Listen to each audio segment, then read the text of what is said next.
сөздіктермен жұмыс. Ұяшық, ячейка, цел. Кесте, таблица, table. Веб-бет, веб-страница, веб-пейдж. Тег. HTML-да кесте құру бұл ақпаратты жақсы көрсету үшін кестелерді пайдалануға болады. Table элементі тек кестенің мазмұны орналасқан контейнерлерін білдіреді. Кесте жолдар арқылы құрылған.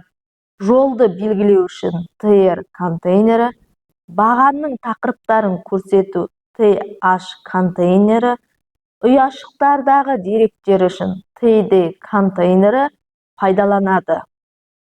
Ағымдағы жағдайда кесте ұяшықтарының айналасында ешқандай жақтау болмайды.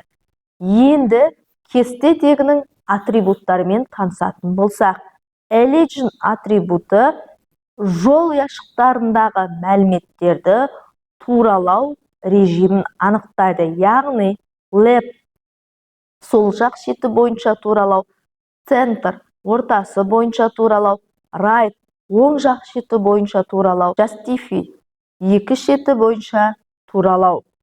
Background world бұл жол ұяшықтарының фонын толтыратын world сурет. Яғни қандайда бір ұяшыққа фон беретін болса, онда background атрибутын пайдаланатын боламыз. Келесі basic color, яғни түс.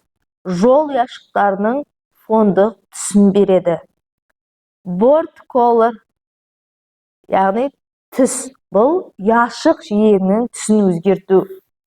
Яғни кестенің жиектерінің түсін өзгерту. Width барлық кестенің немесе ұяшықтың енін пиксельдерде немесе браузер терезесінің еніне қатысты пайыздық үлесте анықтайды. Яғни біздің беріліп тұрған ұяшықтың енін анықтайды width атрибуты. Ал height атрибуты барлық кестенің немесе ұяшықтың биіктігін пиксельде немесе браузер терезесінің биіктігіне қатысты пайыздық үлесте анықтайды. Келесі border. Кесте жиегінің енін пиксельдерде орнатады. Мысалы, border 2. Яғни кестенің жиегіндегі енін анықтайтын болады. Ұяшықтарды біріктіру. Бір бағанда екі іргелес ұяшықтарды біріктіру үшін th немесе td тегінің rows-бун атрибутын пайдалануымыз керек. Мысалы, td rows-бу 2, яғни бұл бір бағандағы екі іргелес ұяшықты біріктіру.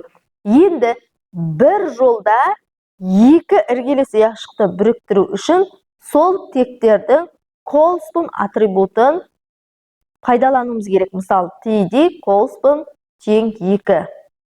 Егер үш ұяшықты біріктіретін болса, бір жолдағы, онда td calls-бун тең 3 деп жазатын боламыз.